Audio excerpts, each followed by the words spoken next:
যুক্তরাষ্ট্রের মিশিগান রাজ্যের ডেট্রয়েট সিটিতে বন্দুকের গুলিতে এক বাংলাদেশি নিহত হয়েছেন। ডেট্রয়েট সিটির বাসিন্দা নিহত বাংলাদেশির নাম আব্দুল আহাদ।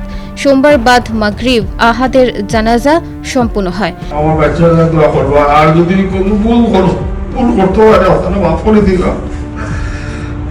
24 বছর আব্দুল আহাদ দুনিয়া ছেড়ে হঠাৎ চলে গেছে, ওখানে দোয়া করবা।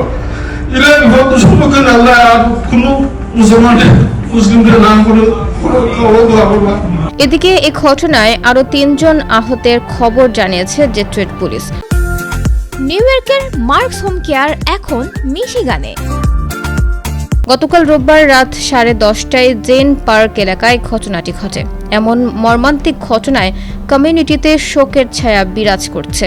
বিভিন্ন সূত্রে জানা যায়, কিছুদিন আগে গাড়ি অ্যাক্সিডেন্টের ঘটনাকে কেন্দ্র করে গতকাল রাতে এমন হত্যাকাণ্ডের ঘটনা ঘটে। পুলিশ জানিয়েছে, ঘটনার পেছনে কে বা কারা রয়েছে সে বিষয়ে তাদের কাছে খুবই সীমিত তথ্য রয়েছে।